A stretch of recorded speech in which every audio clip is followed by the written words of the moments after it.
저는 오늘 여자의 후손인 그리스도께서 나시다 이런 제목으로 말씀을 전하고자 합니다.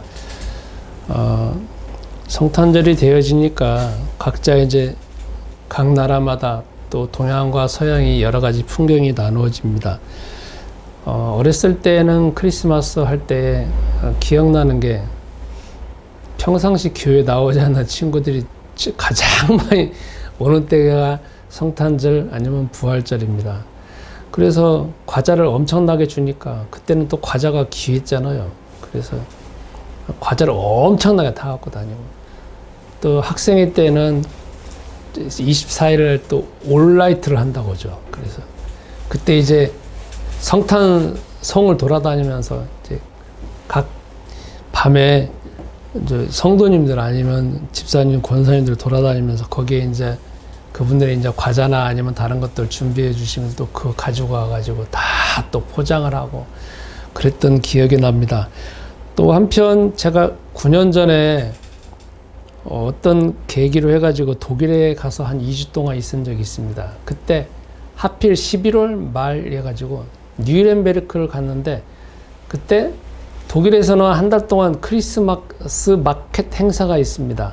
그때 오픈 시기였어요. 날씨도 엄청나게 추운데 밤 11시인가 12시에 해가지고 그때 저의 첫째되는 딸하고 같이 갔었는데 덜덜덜 떨면서 있었는데, 그 뉘렌베르크 앞에 그 성당 보면은 성당 앞에서 행사 이제 오픈을 하는데, 거기에 이제 그 관현악단도 있었고 사람들이 막 엄청나게 모였습니다. 날씨는 추운데.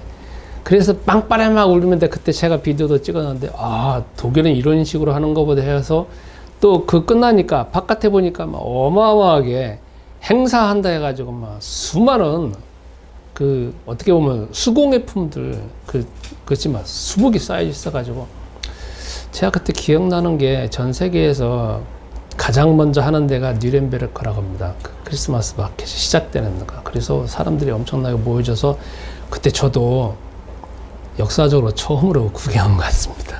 그래서 이만쯤 되어지면 또 그게 생각이 나는데, 아내나 다를까 지금 우리 내안의 교회에서 독일에 선교사로 보낸 분이 있지 않습니까? 그분이 항상 이제 하는 게 11월쯤 되면, 중순쯤 되어지면 크리스마스 마켓 행사하는구나. 또 오늘 같은 이런 성탄절 되면 다 각 가정마다 모여서 막 가지고 있는 만들어진 아니면 산 어떤 선물을 각자 막 가족들끼리만 나누고 하는 것 자체가 그냥 계속 내려오고 있는 것을 보게 됩니다. 크리스마스 마켓은 이렇게 되어지는데, 제가 이제 한번 조사를 해보니까 우리가 세상에서 잘 알고 있는 산타크로스 할아버지 있죠. 그분이 고향이 핀란드래요. 그래서 이런 때 되어지면 핀란드에서는 그 산타 할아버지 있는 그 마을을 방문한답니다. 그리고 거기 보면 또 오로라도 있고, 그 다음에 여러 가지 술록 체험도 있어가지고 가장 큰 행사를 해갖고 전 세계에서 많은 사람들이 온다고 합니다. 그런데 상대적으로 서양에서는 크리스마스에 대한 행사가 참 많은데 동양에서는 사실 거의 없습니다. 별로 없습니다. 우리나라 같은 경우에는 또 기독교가 들어와서 있는 거지만, 동양에서 있는 크리스마스 행사는 어떤 그리스도가 오셨다는 의미보다는 그게 상업적으로 이용할 수 있는 것이 많으니까 상업적으로 이용할 뿐이지 어떤 그 의미 자체가 없다고 합니다. 그러면 우리가 이렇게 전 세계적으로 크리스마스 이런 것들을 많이 알고, 세상에서는 크리스마스라기보다는 행사, 그리고 산타크로스 할아버지, 요즘은 또 산타크로스 할아버지도 별로 안 나옵니다. 그죠? 다 뭔가가 변화되어져 가지고 그냥 어떤 뭐 행사다 이렇게 나오는데, 우리는 이 날 자체가 가장 중요한 날이고 가장 인생에 있어서 역사적인 날이라는 걸 기억을 해야 됩니다. 왜냐하면 우리가 원래 우리 인간의 현재 모습은 이게 다가 아닙니다. 우리 이렇게 생긴 것 자체는 원래 하나님이 이렇게 만들어지긴 했습니다. 그러나 우리 속에 있는 이 복잡한 마음, 그리고 복잡한 마음 이면에 감춰져 있는 마음, 더 깊이 감춰져 있는 마음, 그리고 더 근원으로 들어가 보면 이 인간 존재에 가지고 있는 인간 존재 자체가 하나님이 배울 때 하나님이 막연하게 사랑하시는 그런 관계가 아닙니다. 우리는 지금 현재 모습이 다 변화되고 변질되어지고 타락한 모습입니다. 원래 우리의 모습을 어떤 상태에 있는가 그것을 알아야 우리가 이만큼 완전 그 변질되어지고 그 다음에 성경에서 말할 때는 신학적으로 타락되어졌죠. 이게 달라진 모습이구나라는 걸 알아가지고 우리는 언제든지 원형으로 돌아가도록 해야 되는 것이 가장 우리 인간의 기본 아니겠습니까? 우리 인간의 원형은 창세기 1장과 2장에 있는 상태입니다. 아버지 하나님과 항상 교제하고 대화하고, 아버지 하나님과 교제하다 보면 아버지 하나님은 세상을 창조하시고 이끄시는 분 아니겠습니까? 그러니까 그분하고 대화하고 교류하고 만남을 이루어지면 그분이 가지고 있는 우리가 성령의 9가지 열매, 사랑과 희락과 화평과 오래 참은 그런 모든 것을 제가 그냥 여기한테 오는 거 아니겠습니까? 교류를 하다 보면. 아니, 사람과 사람이 대화하다 보면 그 사람이 가지고 있는 생각, 교류하다 보면 그 사람이 가지고 있는 생각 이면에 있는 감정, 느낌이 다 전달되어져 가지고 있는 거 아니겠습니까? 여러분이 왜 개그맨이나 그런 사람 만나면 왜 기분 좋을까요? 그분들은 모든 하나하나의 단어 자체가 다 웃기는 말이잖아요. 그죠? 세상을 다 웃기도록 해석해가지고 말하니까 만나고 나면은 세상에 있는 근심이 다 없어지는 것 같은 느낌이 들지 않습니까? 마찬가지로 전능하신 하나님이 오고 아담과 하와가 대화할 때 그분이 가지고 계시는 하나님의 영원한 속성 자체가 다 인간에 오니까 이게 다 그냥 가지고 있는 겁니다. 이 안에 뭐 근심, 걱정 그 자체가 없을 수밖에 없습니다. 그래서 교류가 되어지는데, 그러다가 창세기 3장에 인간이 뱀을 통하여서, 뱀이 문제가 아니죠. 사단을 통하여서. 사단이 출처잖아요. 요한복음 8장 44절, 요한계시록 10장 2절이었고, 아니, 요한계시록 13장 2절이죠. 그 사단을 통하여서, 사단이 가지고 있는 본성이 뭐겠어요? 요한복음 8장 44절에 자기가 하나님이잖아. 자기 생각이잖아. 거짓말이잖아. 그리고 자기가 신이잖아. 그리고 자기는 항상 자기를 높이려는 것이 자기가 본성이잖아. 사람을 이간질시키고 멸망시키는 게 근본이잖아. 그래서 그 다음에 인간에게 쫙 들어오잖아요. 질문하잖아요. 야, 너 하나님같이 산다고. 선악과 먹으면 돼. 인간은 이미 그 마음이 있었는데 딱 들어오니까 자기가 선택을 하지 않습니까? 그 다음부터 들어온 게 뭐입니까? 그 다음부터 들어온 게 당장에 두려움이 오잖아요. 왜? 이 하나님이 영이 떠나버리니까. 이걸 쉽게 표현하면 이런 식이잖아요. 갓난아이가, 제가 요즘에 92일째 된 손자를 보고 있다 그러잖아요. 열심히 자요. 잘 때 제가 얼굴을 봐요. 그러면 편안해요. 근데 갑자기 울어요. 운다라는 게 뭐겠어요? 자기 주변에 여태까지 엄마나 아빠나를 통하여서 평안함이 있었는데 그 자체가 없구나. 나 혼자라는 느낌이 되니까 두려움이 생기니까 우는 거 아니겠어요? 그러니까 우리 인간도 하나님의 영이 딱 떠나버리고 하나님의 존재가 딱 떠나버리고 그러니까 당장에 오는 게 자기 혼자밖에 없고 자기 혼자 이 리얼한 세상을 살아가야 되는 눈이 열려져 버리니까 두려움이 생기는 거 아니겠습니까? 그러니까 두려움이 생긴다라는 거는 하나님과의 관계가 끊어졌다는 것도 있고, 자기 혼자는 이 세상에 있는 이 거친 세상, 이 리얼하고 이 광대한 세상을 자기의 능력으로는 해착할 수 없다라는 것이 느껴지니까 두려움이 오는 거 아니겠습니까? 그리고 인간은 그것만 오는 게 아니잖아요. 당장에 두려움이니까 그 다음부터 생각나는 게 뭐냐면 그 두려움을 어떻게든지 극복하든지 이기려고 해서 찾아오는 게 우상이잖아. 뭐든지 가장 먼저 가져오게 돼 있어요. 왜? 자기 마음을 뭔가를 채워야 되니까. 아니, 갓난아이도 보면은 엄마가 없으면 그 다음부터 저희가 임시 방편으로 엄마 대용으로 주잖아요. 쪽쪽이를 물리든지 아니면 얼리든지. 근데 아이는 알아요. 엄마 품인지 아닌지. 막 얼리고 돌아다녀. 그렇지 않으면 막 텔레비전 막 틀어놓고 뭐 먹을 것도 주면서 막 해. 그게 다 뭐냐? 애를 잠시 엄마의 대용으로 그냥 놔두는 거잖아요. 근데 그 아이는, 그 유아는 속에서 가장 밑바탕에 평안함은 없잖아. 왜? 엄마로 인해서 평안함이 있는데 잠시 속을 뿐이지, 잠시 시간을 때우는 용도로 있을 뿐이지 이 속에서 불안함은, 두려움은 항상 있는 거잖아요. 그러니까 우리 인간은 우리가 세상에서 말하는 우상 수도 없이 많잖아요. 바깥에 보여주면 요만한 형상 놓고 막 저러면 마음이 평안한 것 같잖아. 일단 겉으로는 평안한 게 느껴져. 그러나 가장 깊숙하게 근원적으로 있는 두려움은 해결 안 돼요. 그건 이미 인간이 그렇게 만들어져 버렸기 때문에. 그리고 돈을 막 추구를 해요. 명예를 막 추구를 해요. 쾌락을 막 추구를 해요. 우리가 세상에서 의학적인 용어로 나오는 중독 있잖아요. 마약에 취하든지 돈에 취하든지 뭐 음란에 취하든지 뭘 취하든지 막 취해요. 그럼 여기는 조금 괜찮아. 그래도 있잖아. 이 속에서 가장 깊숙하게 이 숨겨져 있는 무의식, 그리고 인간의 근원에서 나오고 있는 이 허망함, 두려움, 그 다음에 불안함, 그리고 인생에 의미 없으면 계속 나오게 돼 있어요. 이게. 어떤 분들은 뭐 그런 문제 뭐 그냥 하면 된다라고 생각하지만, 사람은 각자마다 이 내면에서 어느 정도 깊이를 통해서 자각하냐는 건 다 달라요. 그렇죠?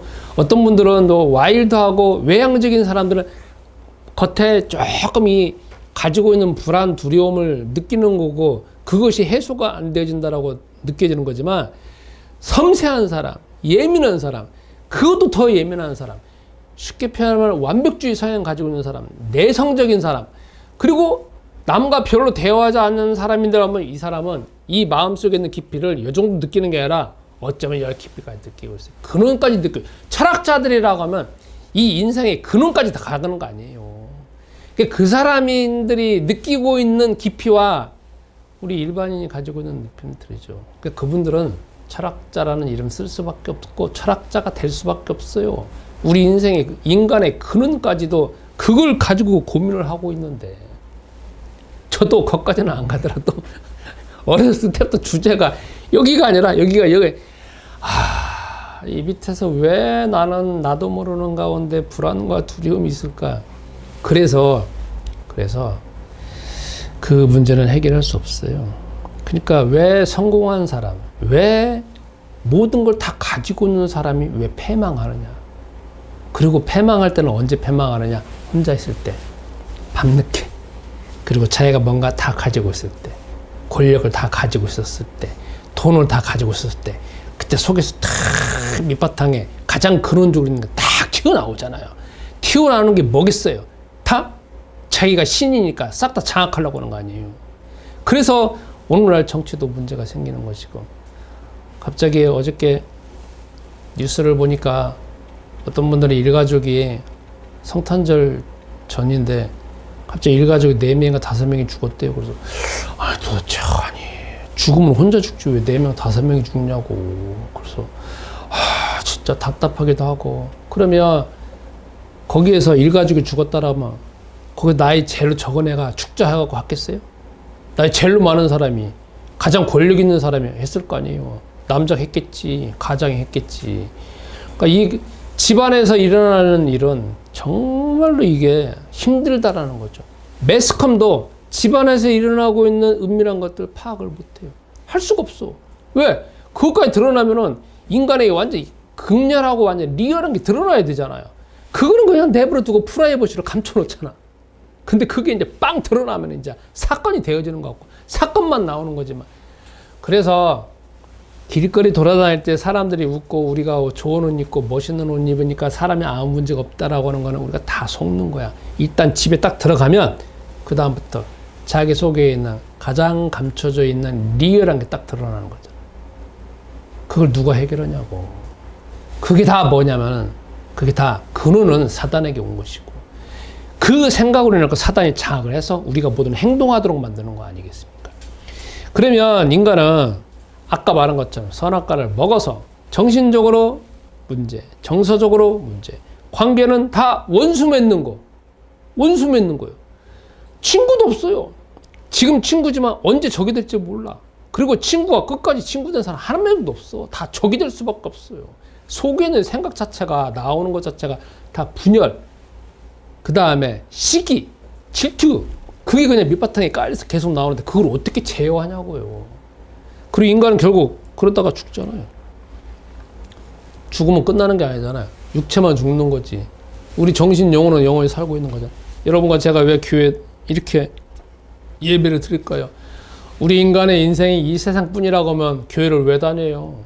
우리 인간의 인생이 이 세상뿐이라고 하면 왜 교회를 오냐고. 지금 딱 해가지고 어제 저녁에 크리스마스 마켓이니까 근사한 호텔 가든지 하고 딱 몇십만 원짜리 먹으면서 얼마나 좋아요. 근데 왜 여러분들 여기 있냐고. 왜?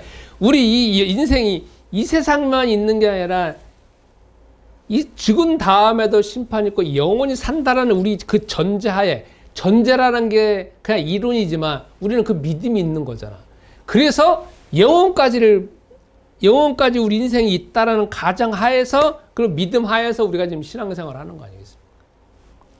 하나님께서는 그래서 인간이 그렇게 총체적으로 가지고 있는 문제를 딱 보시고 주신 언약이 있습니다. 저 따라서 있습니다. 예수는 그리스도. 예수는 그리스도. 예수는 그리스도. 하나님께서는 다 그걸 아시고, 아까 말한 것처럼 복잡하잖아요. 그리고 많잖아요. 깊이도 다르잖아요. 근데 진짜 하나님이 그때 여호와 하나님이 아니야. 여호와 하나님이 주신 약속이었어요. 여호와 하나님은, 우리가 알고 있는 하나님은 여호와 하나님이야. 세상을 창조한 하나님이 아니야. 우리가 사람들이 많이 하나님 다 믿어 합니다. 그 하나님은 어떤 하나님이냐? 세상을 창조한 하나님이야. 그래서 성경에서 창세기 3장 15절에 언약을 주신 하나님은 그냥 바깥에서 말하는 하나님이 아니야. 그거는 여호와 하나님이야. 이 약속을 줘서 세상을 살릴 수 있는 약속, 네가 살 수 있는 약속을 줘서 그 약속을 믿으면 그대로 너는 구원받고 하나님 자녀가 된다는 특별한 약속, 그리고 가장 단순한 약속을 또다시 주신 약속하신 분이 여호와 하나님이라는 거죠. 우리는 여호와 하나님이 언약을 믿는 사람입니다. 그 언약이 뭐냐? 여자의 후손이라고는 약속입니다. 그리고 단지 예수는 그리스도 이런 말만을 준 것이 아니라 거기에서 앞으로 네가 평생에 살 동안에 가장 우리에게 중요한 대적이 있습니다. 그게 누구냐? 뱀의 후손입니다. 여호와 하나님께서는, 예수님은, 여호와 하나님은 사단하고 싸우기 위해서 우리에게 그 언약을 주신 게 아닙니다. 여호와 하나님이 직접 이제 사단하고 싸우겠다, 그래서 주신 이름이 아니에요. 우리에게 뭐냐면 니네가 싸우라는 준 이름이지. 왜냐면 여호와 하나님하고 어떻게 사단하고 같은 등급이냐고. 여호와 하나님은 위에 계시는 가운데 인간하고 사단하고 같이 있다가 분리시키는 거 아닙니까? 니네들끼리 싸우라 이거지, 니네들. 여호와 하나님이 이렇게 등급으로 싸우는 게 아니라. 그러면 우리가 싸울 일이 뭐냐? 뱀의 후손, 사단, 마귀예요. 우리는 누구하고 싸워야 되느냐? 사단하고 마귀하고 싸워야 될 등급이야. 그 계급이고 그 급수야. 그런데 그렇잖아요. 그러니까 우리는 여호와 하나님께서 주신 영원한 이름이 뭐냐면 지금도 네가 싸워라. 왜? 아까 말한 것처럼 창세기 3장에 인간의 모든 문제가 돼갖고 영적, 육신적, 정서적, 관계적, 그 다음에 미래적, 영원적, 죽음까지 다 그런 문제가 있는 건데, 그 문제를 해결할 이름이 여자의 후손 그리스도. 그걸 통하여 사단은 계속적으로 너한테 공격할 거니까 그때마다 너는 예수는 그리스도를 불러 싸우라는 거 아닙니까? 그래서 우리에게는 제일 중요한 것 자체가 바로 사단입니다. 사단은요, 땅 짚고 헤엄치기예요. 왜냐하면 우리는 이미 사단이 우리 아버지잖아요. 생각 자체가 다 사단적이잖아요. 살아오는 게 사단적이잖아요. 내 무의식에서 계속 내가 의식한다라는 거는 내 생각이 이 무의식으로 있는 거에 딱 튀어나와서 내가 이제 딱 뭔가가 느껴지는 거고 생각나는 거예요. 그러나 생각나는 것만 우리가 그건 의식이지만 무의식은 우리가 전혀 캐치한다는 것도 대부분이에요. 속에서 계속 생겨나고 있는 건데. 그런데 거기에서 우리가 지금 제일 체크해야 될 게 뭐냐면 우리 생각이에요. 생각.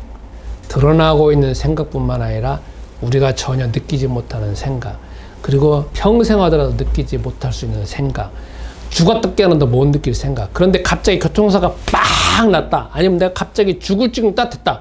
그때 어느 때냐면 이 속에 감춰져 있던 거 전혀 생각하지 못하고 빵 튀어나와요. 빵 튀어나온 것뿐만 아니라 생각은 하나에 빵 튀어나오지만 수많은 연결고리들이 또 튀어나와요. 그래서 그때 우리가 속에 감춰지는 생각의 정체를 아는 거죠. 그게 다 뭐냐? 다 창세기 3장이에요. 그래서 우리는 뭘 해야 되느냐? 우리에게 제일 중요한 것이 우리의 생각과 우리의 자아입니다. 지금 우리가 전쟁을 하고 있는 게 어느 거 전쟁하고 있느냐? 대충 신앙생활 잘하자. 열심히 신앙생활 잘하자. 우리가 가지고 있는 뭔가 뭐 술 먹고 담배 피고 그다음에 뭔가 다른 뭐 음란한 생각하는 걸 우리가 이겨내자. 아니면 내가 여태까지 살아온 가운데서 뭐 우울증 걸렸다. 아니면 막 맨날 뭐 친구들 없다. 이런 싸움이 많다. 아니면 내가 뭔가 막 이런저런 약물 중독 많았다. 그 문제만 가지고 우리가 전쟁하는 거 아니잖아요.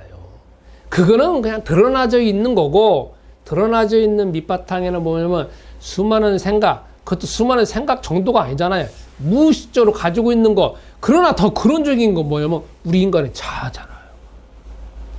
우리는 그 수준까지도 예수는 그리스도를 불러서 치유되어지고 변화되어지고 전쟁해야 되겠다. 지금 그 수준까지 왔잖아요.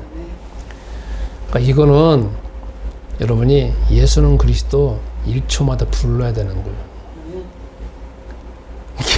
왜냐하면 제가 만약에 어렸을 때 그게 주제가 아니었으면 저는 그냥 생각한 이 정도에서 그냥 예수는 그리스도 해보자 했겠을 거예요. 근데 60년 살아오면서 거의 한 50한 5년 동안은 주제가 여기였어요. 나이가 자꾸 들어가면 더 깊이 이렇게 갔어. 그래서 근원까지 가버렸어. 그리고 잠깐이라도 뭔가 두려움이 생긴다. 아니면 두려움이 생기지 않는다 하더라도 나는 그 순간만큼 계속 예수는 그리스도 불러야 된다는 거예요. 왜? 인간의 근원 자체가 나오는 게 다 창세기 3장 1절부터 6절만 나온다는 거잖아요. 그걸 내가 뼈저리게 느끼니까. 그래서 여러분도 여러분의 생각 자체가 그리고 내 자아 자체가 다 사단적인다는 걸 아시고 더 깊이 있게 더 무의식적으로 예수는 그리스도를 불러야 됩니다. 그런데 이렇게 우리가 이 상태까지도 우리가 주제로 삼고 있고 전쟁을 하고 있는데 일반 교회나 좀 다른 교회나 아니면 뭔가 수중 있는 교회나 어마어마하게 큰 교회나 유명한 교회 목사님들이나 할 때 그분들은 아까 말한 것처럼 죄에 대해서 자아에 대해서 어느 정도의 범위로 해가지고 전쟁할 것이냐라고 하는 거잖아요. 다 다르기 때문에 우리는 그 교회와 그 목사님을 다르다, 깊이가 다르다 이렇게 우리가 표현을 해야지 저건 완전 2단이다, 3단이다, 저건 틀렸다라고 하면 우리 다 정만 들거든요. 저도 젊었을 때는 다 정만 들었어요. 틀리다고 했어요. 근데 이 대한민국의 습관이 어떻게 되어졌냐면 우리 대한민국은 오랫동안 집단주의로 살아왔습니다. 그래서 대화 자체가 습관화가 안 되어 있어요. 토론이 아직까지 습관화가 안 되어 있어요. 위에서 지시해갖고 그냥 듣는 게 편하지. 그리고 토론하다가 이 사람하고 생각이 다르잖아요. 모든 사람이 생각이 다를 수밖에 없어요. 생각이 다르고 깊이가 달라요. 대화가 자체가 안 돼요, 원래. 그런데 대화하다가 저분하고 조금 다르잖아요. 서양은 저분은 생각이 다르네? 그래서 이 사람은 자기 주장하고 이 사람은 자기 주장하고 막 주장끼리 하고 막 해요. 다퉈요. 내 주장이 맞다, 내 주장이 맞다. 막 이렇게 갑니다. 동양은, 특히 한국은 이분하고 생각이 다르잖아요. 다르다라고 할 때 그 다음에 드는 생각이 있습니다. 다르다가 아니라 틀리다. 너하고는 적이다. 그 다음부터 왼수 버려요. 대화를 안 해요. 이게 왼수예요, 왼수. 그러니까 저도 그것 자체가 제가 상담을 알기 전까지는 무조건 다 틀리다 그랬어. 나만 맞다고 했어. 그래갖고 다 적만 들어. 누구든 다 적이야. 너 틀리잖아. 너 2단이야. 너 3단이야. 저건 아직도 못 깨달았어. 다 이런 식으로 젊은 시절은 또 그렇게 살아왔어요. 저도. 뭐 대한민국에 있는 문화가 그러는데. 근데 가만히 깊이 또 수많은 책도 보고 또 업그레이드 하다 보면서 제가 달라진 게 있어요. 저분하고 나하고는 다르다. 저분하고 나하고는 주제가 다르고 생각하는 범위가 다르고 아까 말한 것처럼 사단이 귀신이 내 인간 속에 있는 이 생각의 어느 범위까지 자아의 어느 범위까지의 그 어느 범위까지를 정할 것이냐라는 것 자체가 다 다르기 때문에 우리는 다르다고 해야 돼요. 또 나이가 들어가니까요. 정 만들기 싫어요. 정 만들면 아니 교회가 어마어마한 규모가 크다라고 하면 정 만들면 대항할 수가 있는데 이거 뭐 정만 들었다가 그냥 융단 폭격당하면 뭐 일어설 수도 없어요. 그러니까 달라요. 그래서 대화할 때, 싸울 때, 저 새끼 틀렸다. 저는 완전 2단이고 3단이다. 나쁜 놈이다. 이게 아니라, 아, 저분은 이 몸에서 이렇게 정도까지 해서 그렇게 다루고 있구나. 나도 그렇게 다루고 있구나. 그분이 당신은 2단 하고 산다고 당신 틀렸습니다 하더라도, 네. 근데 우리는 다릅니다. 제가 범인이 이렇게 정도 돼야지니까 이 정도까지 해갑시다. 해가지고 우리가 또 유연하게 할 필요는 있습니다. 자, 그러는 가운데 우리가 구약 성경은 아까 말한 것 두 가지 역사입니다. 창세기 3장 15절에 그 언약을 간직하고 그래서 사는데 아담부터 그 위에 모든 인간들은요 인생을 새롭게 다 살잖아요. 자기 방식대로 살아가잖아요. 그분들이 수많은 일들이나 하루하루 살아가는 건 다 새로운 사건, 새로운 만남, 새로운 환경이잖아요. 그리고 그런 상황에서 자기 속에 있는 자기 속에 있는 생각들이 자꾸 드러나서 뭔 행동을 하잖아요. 그러면 그 행동 속에서 사단은 여러 가지 똑을 통해서 들어오지 않습니까? 그래서 사람들은 그 이후부터 보면은 수많은 성공이 있고, 수많은 실패가 있고, 수많은 갈등이 있고, 수많은 싸움이 있고, 수많은 전쟁이 있고, 수많은 살인도 벌어지고, 죽음도 벌어지고, 뭐, 포로로 잡혀가기도 하고, 막 별일 다 생깁니다. 그런데 거기서 우리가 해줘야 될 게 있습니다. 그거는 드러나는 일입니다. 잠시 속을 수 있어요. 많이 속을 수 있어요. 엄청나게 속을 수 있어요. 그러나 속았다 하더라도 다시 그리스도는 불러갖고 회복된 사람들의 역사가 아브라함, 이삭, 야곱, 요셉 그 사람들입니다. 그 사람들은 그리스도 언약 붙잡고 죽을 때까지 100% 성공한 사람들이 아닙니다. 100% 그리스도만 붙잡은 사람들이 아니에요. 100% 실수하지 않은 사람들이 아니에요. 100% 완벽한 사람들이 아니에요. 저는 예전에 기준이 뭐냐면 그렇게 그리스도 언약 붙여서 어쩌봤다라고 하면 100% 성공해야 되는 사람 아니고 100%의 성공했어야 될 사람들 아니냐? 100% 완전 그리스도만 붙잡은 사람 아니냐? 그 제 가정이 틀렸다는 거예요. 인간은 계속 실패할 수밖에 없어요. 그러나 궁극적으로 그 실패했던 마지막 순간이라도 그리스도의 언약을 붙잡았다라고 하면 다시 돌아서게 돼 있어요. 그래서 그 언약을 어쨌든 그 시대에 누구보다도 많이 붙잡고 있는 사람, 깊이 있게 붙잡고 있는 사람들이 그 사람들이 아브라함, 이삭, 야곱, 요셉입니다. 그러나 나머지 사람들, 우리가 말하는 이삭 일대 형제가 있잖아요. 예? 에서 있잖아요. 에서는 뭐냐? 100% 붙잡은 게 아니지. 사건 생기면 붙잡은 거 아니지. 거기는 거의 붙잡고 살아갔다는 거지. 여러분, 그래서 우리가 속지 않아야 될 게 그겁니다. 그런데 그런 가운데에서 드디어 말라기까지 거쳐서 400년의 공백 기간이 있다가 예수님이 오셨습니다. 그게 이제 구약성경에 쭉 나오죠. 지금 마태복음 1장 보지 않습니까? 마태복음 1장은 누가 썼느냐? 마태가 썼어요. 마태가 예수님이 태어날 때부터 기록한 것입니다. 우리가 지금 성경을 볼 때 마가복음을 보잖아요. 근데 마가복음에는 예수님이 태어나신 것이 안 나와 있어요. 바로 그냥 성인 된 것부터 나와 있고 본격적으로 사역한 것부터 나와 있기 때문에 예수님이 어떻게 태어나신 것에 대해서 나와 있는 건 마태복음하고 누가복음입니다. 누가복음은 예수님이 어떻게 태어났다는 것 자체가 더 상세하게 기록되어 있습니다. 그런데 마태복음은 그냥 개괄적으로 나와 있습니다. 마태는 어떤 식으로 기록을 했느냐? 창세기 3장 1절부터 21절을 모티브로 해서 그걸 그대로 썼습니다. 우리가 인간의 모든 문제가 창세기 3장 1절부터 6절이 문제잖아요.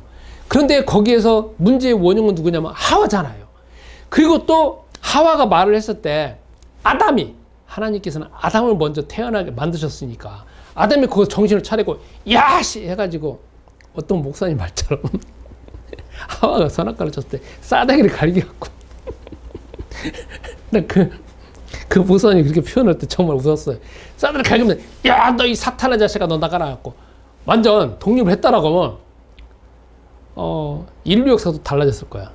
성경이 그 다음에 어떻게 쓰이는지 모르겠어. 그렇잖아. 반절은 죽고 반절은 살겠지. 근데 하와는 성경은 뭐라고 하느냐면 아담은 그냥 받아 먹었어. 그런데 그걸 모티브로 하고 그렇게 딱 나오는 거잖아요. 그래서 이제 인간의 모든 문제가 다 나오는 건데 마태복음은 똑같이 창세기 3장부터 시작해요. 어떻게 하느냐? 갑자기 누가 나오냐면 마리아가 나와요. 근데 마리아하고 요셉하고 이미 정혼한 사이야. 정혼했다라는 거는 오늘날로 표현하면 약혼했어. 그래서 어느 정도 기간이 지난 다음에 이제 결혼을 하고 딱 준비를 했었어. 근데 마리아가 갑자기 이제 마태복음만은 근거로 하는 겁니다. 누가복음 빼고 마태의 시각으로서 마태가 딱 쓴 게 뭐냐면 창세기 3장 1절부터 21절까지 근거로 해서 그 내용만 쓴 거니까. 마리아가 어떻게 임신됐는지는 안 나왔어요. 그냥 성령으로 잉태됐다 이렇게 이 정도밖에 딱 지나갔습니다. 그 다음에 포커스를 누구에 맞추냐면 요셉에다 맞추잖아요. 자기 아버지한테, 남편한테 맞추잖아. 그래서 요셉이 가만히 들었어요. 근데 마리아가 갑자기 배가 불렀어. 동네가 떨어져 살잖아. 정을 했잖아. 그렇다라고 하면 이스라엘 나라에서 가장 중요하게 생각하는 게 여자의 순결이에요. 왜냐면 여자가 순결하는 가운데 자녀를 낳아야 그 자녀가 혹시 여자의 후손일 수도 있고 그리스도의 후손일 수도 있고 이게 쭉 내려가는 건데, 아니 정혼했는데 갑자기 배가 불렀다라고 하면 요셉이 어떻게 생각하겠냐고 남편이. 뭐야 이거. 당연히 생각되는 게 있잖아요. 그게 뭐냐면 뭐야 나하고 결혼을 한다고 해놓고 이거 어떤 남자하고 결혼하고, 아니 외도에서 저렇게 배를 불렀을 거라고 당연히 들었잖아요. 오늘날 같으면 병원에 몰래 가가지고 그냥 중전수술하면 되는 거지만 그때는 할 수가 없잖아. 그런데 배가 계속 불러와. 그런데 요셉이 이제 생각을 한 거잖아. 의로운 사람이라고 거기 성경에 나와 있잖아. 그냥 끊었으면 끝나는 건데, 그래서 가만히 생각해보니까 안 되겠어. 그래서 이제 속에 생각할 때 끊어야 되겠다고 생각을 한 거잖아요. 그래서 끊으려고 딱 생각을 하고 있는데 주의 사자가 꿈속에 나타나가지고 야, 성령으로 잉태됐다. 그러니까 데려오는 거를 주저하지 말고 두려워하지 말라고 말씀하시잖아. 그래서 그때 우선 그 내용만 한 거라서 요셉이 그때 선택을 하잖아요. 근데 만약에 요셉이 창세기 3장 1절부터 6절처럼 6절을 근거로 한다라고 하면, 이 모티브로 한다라고 하면, 마리아가 그랬다라고 하면 주의 사자가 꿈속에서 야 데려오는 걸 두려워하지 말라라고 할 때 아이씨 뭐 그런 거 있냐고 다 팽개쳤을 거라고. 그러면 팽개쳐버리면 마리아가 이제 위험해지지. 왜? 그 주변에 있는 사람들을 통하여서 요셉에게까지 기가 들려왔다라고 하면 배불렀고 지금 돌아다니는 거 아니에요? 아니면 안 돌아다니고 숨어있다 할지라도 누군가를 통하여서 자꾸 소문이 퍼져갖고 요셉의 귀에까지 들려온 거잖아요. 어떤 거? 저 부정한 여자인 거잖아요. 부정한 여자라면 그냥 이혼할 수 있고 다 끊어버릴 수 있는 거고, 그 다음에 마리아는 앞으로 자녀가 태어나서 자랄 때까지 모든 사회에서 말하는 거는 쟤는 부정한 여자, 누군가 해갖고는 씨에게 저렇게 됐다고 평생 그 죽은 곳이라고 살아야 되는 거잖아요. 근데 요셉은 그때 결단을 해요. 사자가 말할 때 그 말씀을 듣고서나 그대로 행동합니다. 그러니까 아담이 행동하는 거하고 요셉이 행동하는 거지 비교가 되잖아. 대비가 되잖아. 그죠? 그리고 그때 이제 자녀를 낳습니다. 그래서 자녀 이름이 뭐냐? 자녀를 낳았는데 말하잖아요. 주의 사자가 말하잖아요. 성령으로 된 것이라. 성령으로 된 것이라. 그리고 성령으로 된 것이다라고 하면서 말씀하십니다. 이게 무슨 말이냐? 성령으로 된 거라고 하면 우리가 신약 성경만을 본다라고 하면 어떻게 성령이 어떻게 여자가 나올 수 있을까 이렇게 생각합니다. 그게 뭐냐면 신약적인 사고방식이고 신약만 보기 때문에 그렇습니다.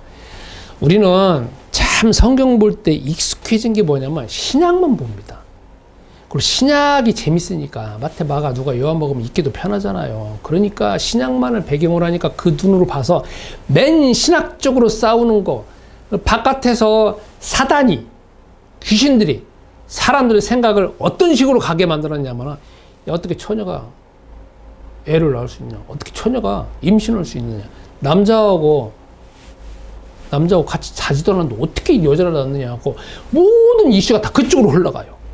그래서 사람들이 신약 성경 보면서 마태복음 1장에 가장 먼저부터 걸리면서 성경을 딱 닫는 이유가 그거예요. 왜 여자가 혼자 어떻게 하나님이 어떻게 임신하게 만드냐 이거예요. 그래서 더 이상 진전이 안 되는 겁니다.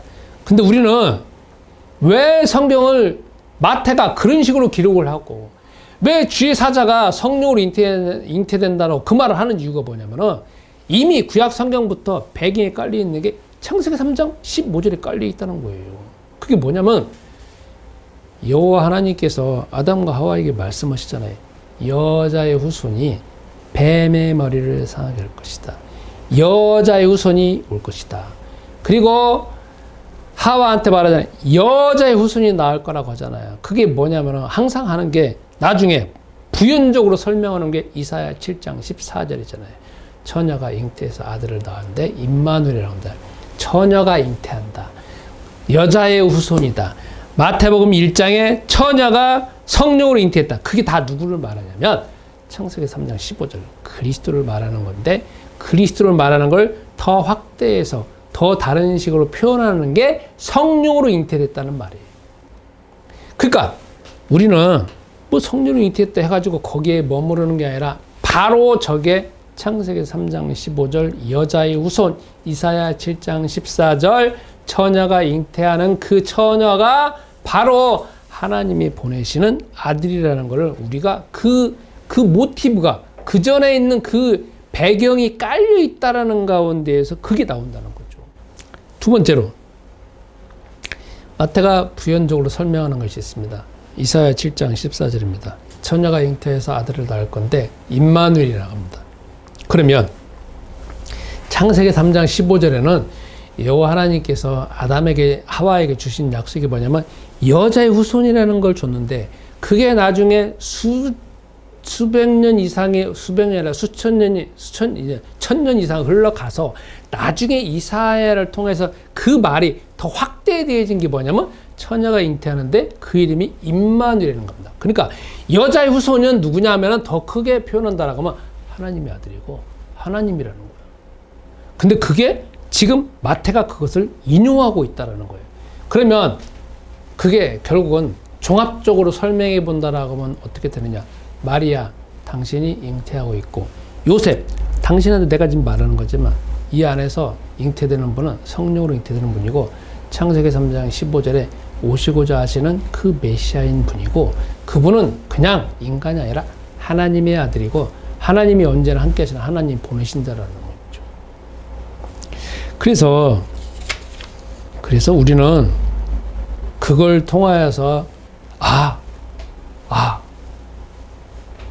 창세기 3장 1절부터 6절, 창세기 3장 1절부터 21절은 모든 인간의 문제가 생겨갖고 다 그냥 수천만 가지 문제 생겨서 인간이 그냥 죽을 수밖에 없는 건데 마태복음 1장 1절부터 21절 쭉 읽어보면 이제 그리스도이신 예수님이라는 분이 오셔서 모든 문제가 해결되어져 하나님 아들로 내어지는 그 서막이 열리는 게 마태복음 1장부터 나오는 거예요. 자, 그러면 여기서 두 가지만 더 살펴보겠습니다. 이때 그래서 우리는 마태복음 1장을 읽으면서 어떤 걸 우리가 지금 현재 이제 느껴져야 되는 게 뭐냐면 예수님이 그냥 여자 후손으로 왔다 그게 아니라 모든 인간의 문제가 해결되어지는 서막이 열려지는 거잖아요. 그리고 그것이 2000년이 흘러가고 지금 여러분과 나에게 있잖아. 그분은 요한복음 19장 30절에 이미 다 이제 십자가를 통해서 이루셨고 20장에 그분이 바로 그리스도이시고 그분이 죽으시고 부활하시고 승천하셔서 지금 2000년이 흘러간 가운데 지금 우리한테 있는 거잖아요. 그럼 우리는 지금 어떤 혜택을 누리고 있느냐?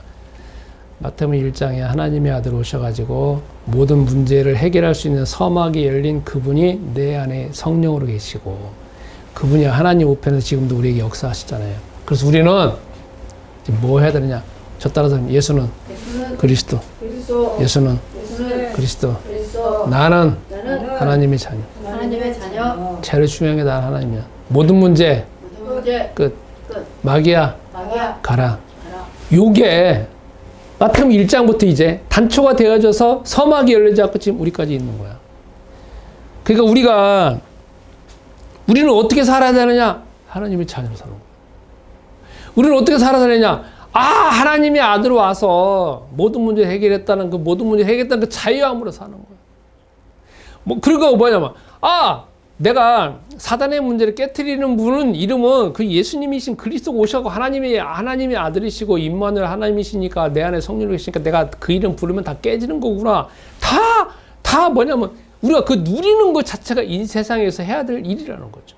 그러니까 이 세상은 죽음과 두려움이 항상 있는 거지만 그 문제를 다 해결할 수 있는 수백만 가지, 수천만 가지 문제가 해결되어진 그 그리스도께서 여자의 후손인 그리스도가 십자가 달려 죽을 생처하신 것 자체를 우리가 계속 순간순간마다 경험하는 것이 우리 인생의 일이지 않습니까? 그래서 이것 자체를 우리는 기억을 해야 됩니다. 한 번 더 또 생각해 볼 필요가 있습니다. 우리가 마태복음 1장 1절부터 거기 17절까지 보면은 거기에 이제 예수님의 육체적인 족보가 나옵니다. 아브라함과 다윗의 자손 예수 그리스도의 세계라 해가지고 바벨론으로 끌려가기 전까지 14대라, 바벨론을 끌려간 다음에 14대라, 그 다음에 하기 전에 14대라 쭉쭉쭉쭉 나옵니다. 그때 거기에 사람들의 이름이 나옵니다.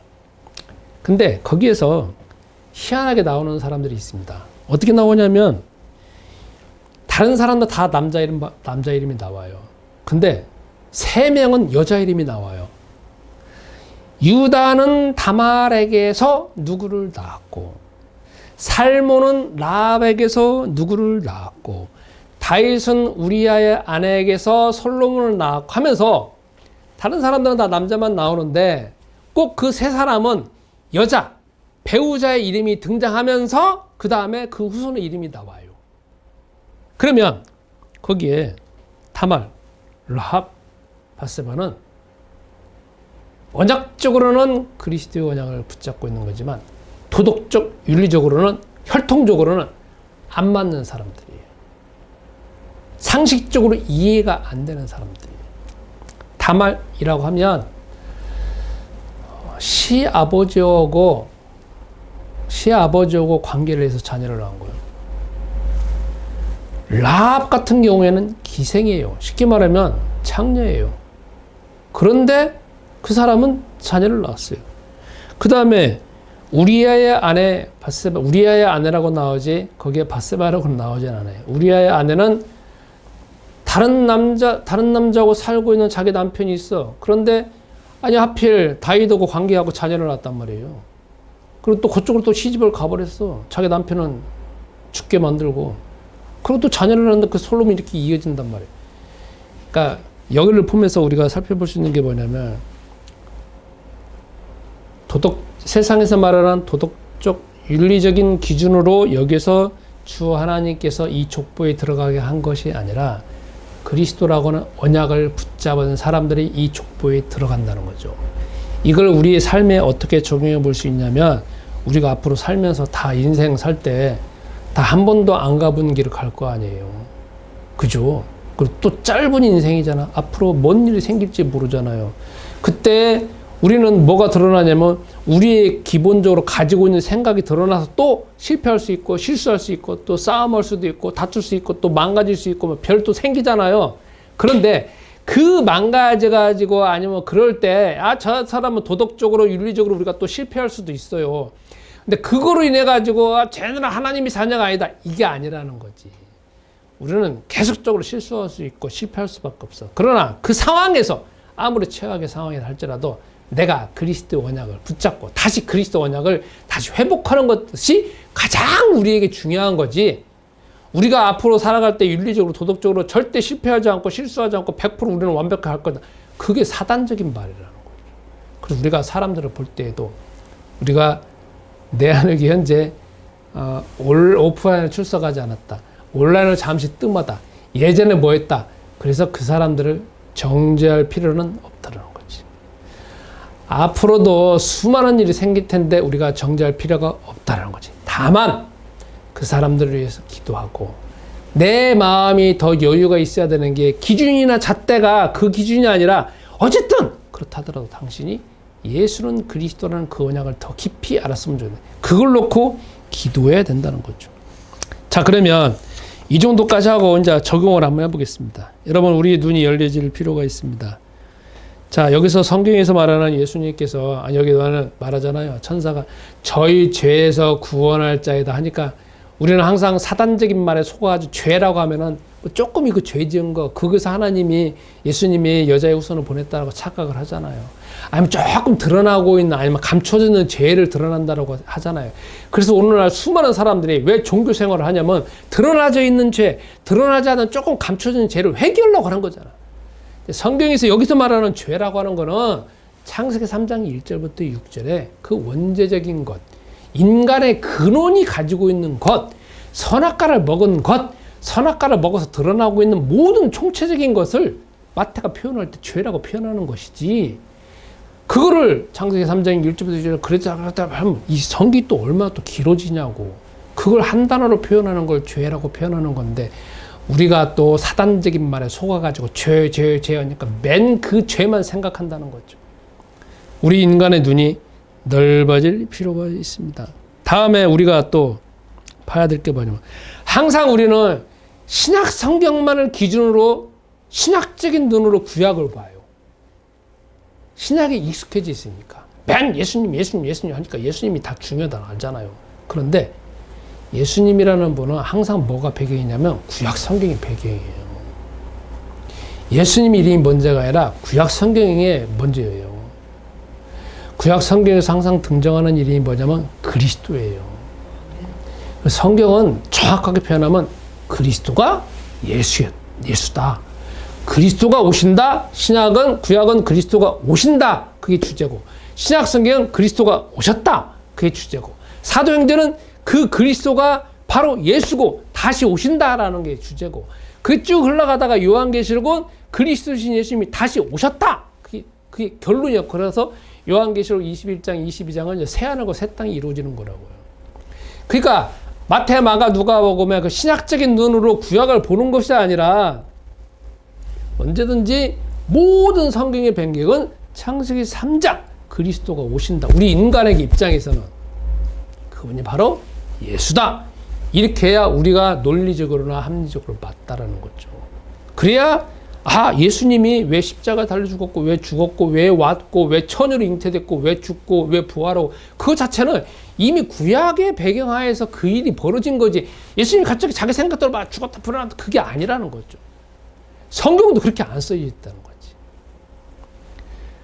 그래서 오늘 성탄절을 맞이하여서 성탄절은 여자의 후손이 오신다는 그 약속된 약속이 성취된 것이 바로 성탄절이고, 거기서 끝나는 게 아니라 그로 인하여서 나는 하나님의 자녀가 되어졌고 모든 문제가 해결되어졌고 막 이런 가고, 내가 이제 자녀와 특권을 누리는 가운데에서 세계복음화의 언약으로 쓰임받는다는 거죠. 그래서 오늘 다시금 성탄절의 의미를 되새기면서 여러분과 내가 가지고 있는 기능과 전문을 놓고 기도하고 수많은 제자를 키울 수 있도록 기도하시면서 계속 응답받는 성탄절이 되었으면 합니다. 기도하시겠습니다. 전능하신 하나님,